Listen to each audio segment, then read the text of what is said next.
जय श्री राम, जय श्री कृष्णा, राधे राधे। श्री जी चैनल में आप सभी श्रोताओं और सखियों का हार्दिक अभिनंदन है।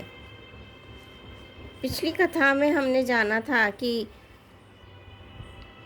प्रभु श्री राम निषाद राजा गुह को लौटाते हैं। कहते हैं कि अब तुम यहाँ से अपने घर को जाओ। वो चले जाते हैं उन्हें प्रणाम करके। इसके बाद प्रभु श्री राम माता सीता और अपने छोटे भाई लक्ष्मण के साथ वन में आगे निकलते हैं। जिस जिस गांव में जिस जिस रास्ते पर वो निकलते हैं उसी गांव के स्त्री पुरुष बालक बालिकाएं सभी बहुत हर्षित होते हैं, उन्हें प्रणाम करते हैं और उनसे अपना परिचय पूछते हैं। माता सीता अपना और प्रभु श्री राम का परिचय देती हैं। आगे चलते हैं। लखन जानकी सहित सब गवनु कीन रघुनाथ, फेरे सब प्रिय वचन कही लिए लाई मन साथ। तब लक्ष्मण जी और जानकी जी सहित श्री रघुनाथ जी ने गमन किया और सब लोगों को प्रिय वचन कहकर लौटाया, किंतु उनके मनों को अपने साथ ही लगा लिया। लौटते हुए वे स्त्री पुरुष बहुत ही पछताते हैं और मन ही मन देवों को दोष देते हैं। परस्पर बड़े ही विषाद के साथ कहते हैं कि विधाता के सभी काम उल्टे हैं। यह विधाता बिल्कुल निरंकुश, स्वतंत्र, निर्दय और निडर है। जिसने चंद्रमा को रोगी, घटने बढ़ने वाला और कलंकी बनाया, कल्प वृक्ष को पेड़ और समुद्र को खारा बनाया, उसी ने इन राजकुमारों को वन में भेजा है। जब विधाता ने इनको वनवास दिया है तब उसने भोग विलास व्यर्थ ही बनाए। जब ये बिना जूते के नंगे ही पैरों रास्ते में चल रहे हैं तब विधाता अनेकों वाहन सवारियां व्यर्थ ही रचे हैं। जब ये कुश और पत्ते बिछाकर जमीन पर ही रहते हैं तब विधाता सुंदर सेज, पलंग और बिछौने किस लिए बनाता है। विधाता ने जब इनको बड़े बड़े पेड़ों के नीचे का निवास दिया तब उज्जवल महलों को बना बनाकर उसने व्यर्थ ही परिश्रम किया। जो ये सुंदर और अत्यंत सुकुमार होकर मुनियों के वल्कल वस्त्र पहनते और जटा धारण करते हैं, तो फिर करतार विधाता ने भांति भांति के गहने और कपड़े वृथा ही बनाए हैं। जो ये कंद मूल फल खाते हैं और जगत में अमृत आदि भोजन व्यर्थ ही है।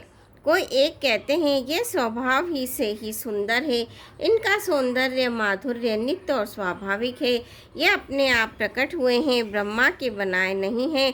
हमारे कानों, नेत्रों और मन के द्वारा अनुभव में आने वाली विधाता की करनी को जहाँ तक वेदों ने वर्णन करके कहा है वहाँ तक 14 लोकों में ढूंढ देखो, ऐसे पुरुष और ऐसी स्त्रियाँ कहाँ हैं?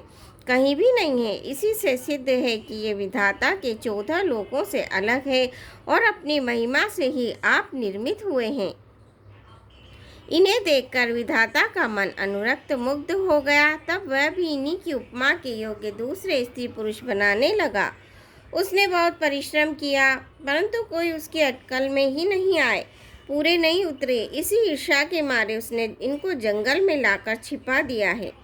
कोई एक कहता है हम बहुत नहीं जानते, हाँ अपने को परम धन्य अवश्य मानते हैं जो इनके दर्शन करने को मिला, और हमारी समझ में वे भी बड़े पुण्यवान हैं जिन्होंने इनको देखा है, जो देख रहे हैं और जो आगे देखेंगे।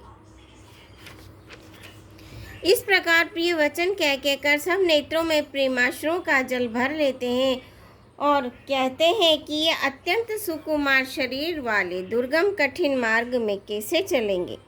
स्त्रियां स्नेहवश विकल हो जाती है, मानो संध्या के समय चकुई भाभी वियोग की पीड़ा से सो रही हो, दुखी हो रही हो।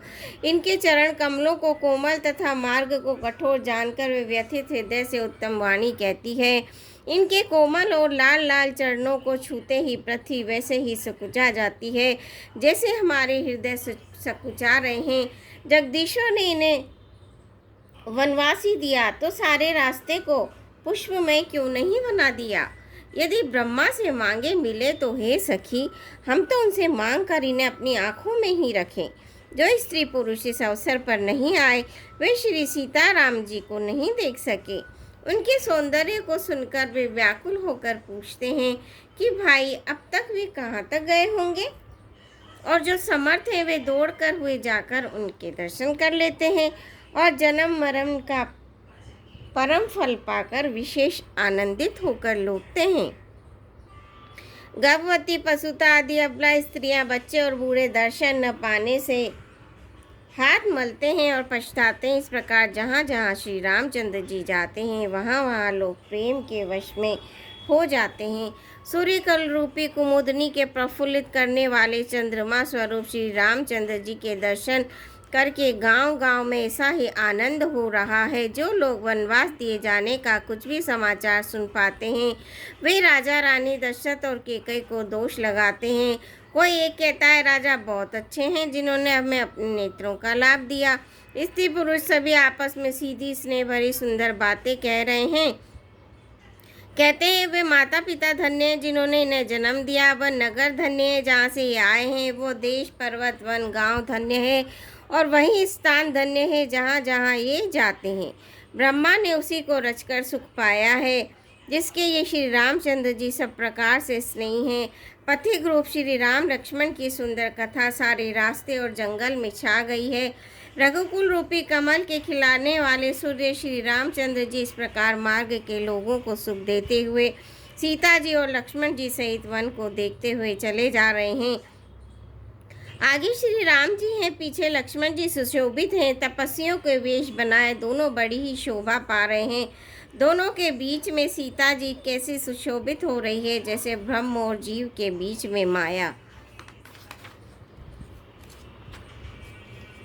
फिर जैसी छवि मेरे मन में बस रही है उसको कहता हूँ मानो बसंत ऋतु और कामदेव के बीच में रति कामदेव की स्त्री शोभित हो।